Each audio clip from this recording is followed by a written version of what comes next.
कहानी है रामपुर गांव की, जहाँ के मर्द महिलाओं को हमेशा नीचा दिखाने की कोशिश में रहते। अरे अभी तक खाना नहीं आया। क्या मुझे एक और शादी करने की जरूरत है? नहीं जी नहीं, ऐसा मत करना, वरना मैं कहाँ जाऊंगी। खाना लेकर मैं अभी आई जी। गांव की पंचायत में भी फैसले हमेशा औरतों के खिलाफ ही रहते। मैं जो फैसला सुनाता हूँ वो भगवान की आज्ञा होती है। इस लड़के ने अपने मन से शादी करके अच्छा नहीं किया। लड़के को घर भेज दो, इसकी शादी इसकी जाति की किसी लड़के से करवा दो। लेकिन ये लड़की, इसे तो गांव के बाहर निकाल दो। नहीं नहीं जमींदार साहब, ये क्या बोल रहे हैं? ऐसा नहीं हो सकता। मेरी बेटी मासूम है, इसे अच्छी बुरी की समझ नहीं है। अरे कहाँ जाएगी बेचारी? वहां जाएगी? इतनी चिंता है तो पूरे परिवार का गांव निकाला कर देते हैं। बेचारा पूरे बसे बसाए परिवार को गांव छोड़ देता है। चाहे जो हो, अगर बेटियों को कंट्रोल नहीं कर सकते तो गांव में रहने का कोई मतलब नहीं है। यहाँ औरतों को दब के रहना होगा। कोई भी अपने हिसाब से कुछ नहीं कर सकता, सब ईश्वर की मर्जी से ही होगा। तभी गांव का एक आदमी दौड़ा दौड़ा आता है। सरपंच साहब, जमींदार साहब, वो कालिया है ना, उसकी बेटी पढ़ने के लिए शहर जा रही है। अच्छा, ये कब हो गया? और कालिया की हिम्मत कैसे हो गई ऐसा करने की? लेकर आओ उसे और उसकी बेटी को। बस फिर क्या था, हाजिर हो जाते ही कालिया और उसकी बेटी सरपंच के सामने। ओ कालिया, ये क्या सुनने में आ रहा है? बेटी को इंजीनियर बना रहा है तू? और ये बता, गांव में तो स्कूल नहीं है, मेरे कहाँ से इतनी क्लास पास कर गई तेरी बेटी? राधा जो कि कालिया की बेटी है, उसे लगता है कि सरपंच इसकी तारीफ करती है। सरपंच जी, मैंने ऑनलाइन पढ़ाई की है, डिस्टेंस लर्निंग से।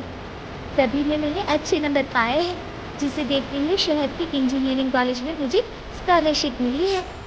वाह जी वाह, क्या होती है ये? पहले तो ये बताओ, फिर आगे की बात करते हैं। पूरा गांव राधा की बात सुन रहा था और राधा बोलती जा रही थी।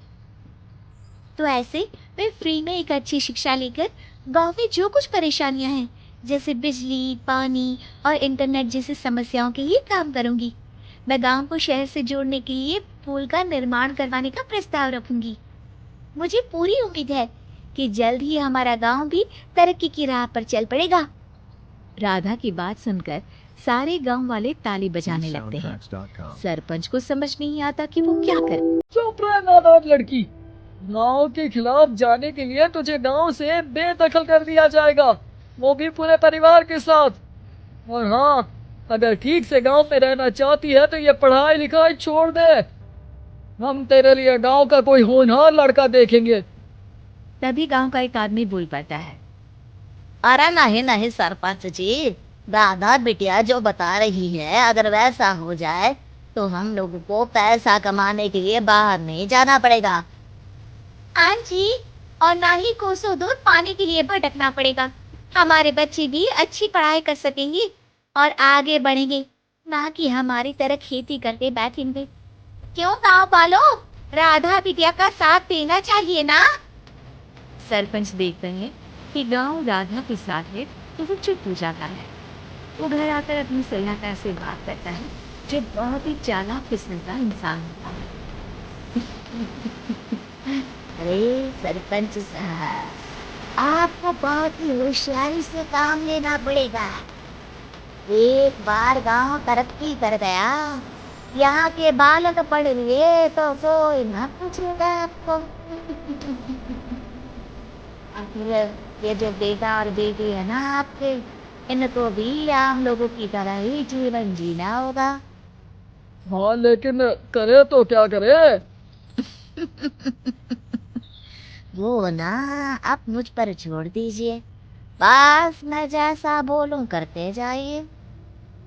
अगली रोज सुबह जब गांव वाले सोकर उठते हैं तो राधा के घर के बाहर और साथ ही वो लोग जिन्होंने राधा का सपोर्ट किया था, उनके घर के आगे लाल रंग के कल आऊंगी लिखा पता है। तो आऊंगी, ये क्या बता? अरे यह तो फोन से लिखा है, लगता है कोई भूत प्रेत या चुड़ैल का साया है। चलो सरपंच जी के पास चलते हैं। तभी सरपंच के पास जाकर उसे सारी बात बताई। ओह, ये तो बड़ी मुश्किल से पड़ता है। चलो, मैं इस बाबा को जानता हूँ, उन्हें बुला लेता हूँ। सरपंच बाबा को लेकर गांव के घर से ओहो, तो ये वो चुड़ैल है जो उन लोगों को निशाना बनाते हैं, जो गाँव को बदलने का सपना देखते हैं।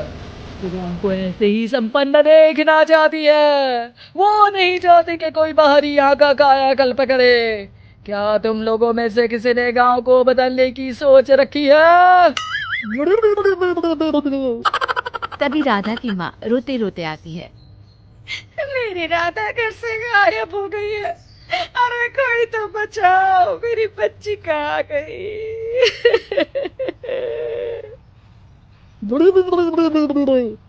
ले गई वो चुड़ैल, तेरी बच्ची को ले गई। अब वो उसे श्रापित करके छोड़ेगी, उस पर चुड़ैल का साया हो जाएगा। तभी बुरी सी हालत में राधा भी वहां आ जाती है। उसके बाल चुड़ैल की तरह फैले होते हैं और कपड़ों में खून लगा होता है। सभी राधा को देखकर डर जाते हैं। माँ, पता नहीं मुझे कौन उठा कर ले गया था। अरे दूर दूर हो जा चुड़ैल, अब हम लोग इस गांव में नहीं रुकेंगे। अरे कैसी बातें कर रहे हैं आप? कल तो आप मेरे भरोसे गांव का हुलिया बदलने, अपने बच्चों को पढ़ाने और तरक्की उन्नति की बात कर रहे थे। तो आज क्या हो गया आपको? ये फिर तुम लोगों को बहकाएगी। ये चुड़ैल गांव में आ चुकी है, ऐसे ही ये तुम्हारे घर के बच्चों को भी ले जाएगी। गांव वाले राधा को गांव से बाहर निकाल देते हैं। उसके माँ बाप रोते रहते हैं, लेकिन गांव वाले नहीं मानते। मैं भी अपनी बहन के साथ गांव के बाहर रहूंगा, लेकिन वो पढ़ाई नहीं छोड़ेगी। वहीं सरपंच के घर पर सलाहकार करता है। देखा, सांप भी मर गया और लाठी भी नहीं टूटी। लेकिन अगले ही दिन सरपंच के घर के बाहर भी वही शब्द लिखे होते हैं और सिर्फ सरपंच की बीवी कहती, हमारी बेटी को किसी ने अगवा कर लिया है। तभी राधा का भाई वहां आ जाता है। अरे गांव वालों, मैंने सरपंच जी की बेटी को देखा था। वो चुड़ैल उसे उठाकर ले जा रही थी। अरे क्या आप मजाक कर रहे हो? नहीं नहीं सरपंच जी, आप नहीं जानते। वो चुड़ैल अब आपकी बेटी में आ जाएगी, जैसे राधा के अंदर आ गई थी। तभी सरपंच की बेटी वैसी ही हालत में वहां आती है जैसे राधा आई थी। पापा पता नहीं कैसे मैं गायब हो गई थी। चुड़ैल, इसके अंदर भी चुड़ैल का साया है, मारो इसे।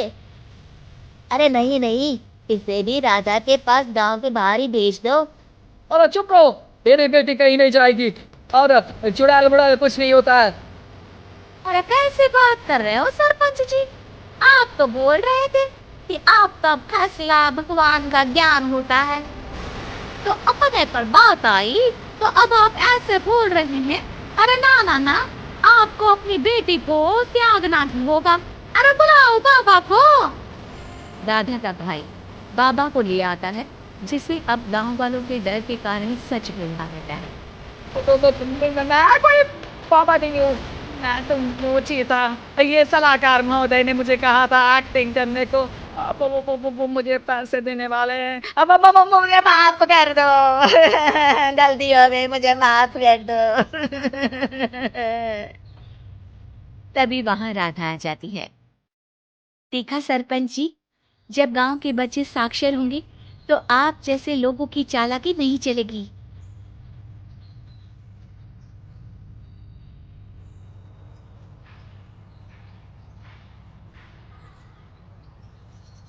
eSoundtracks.com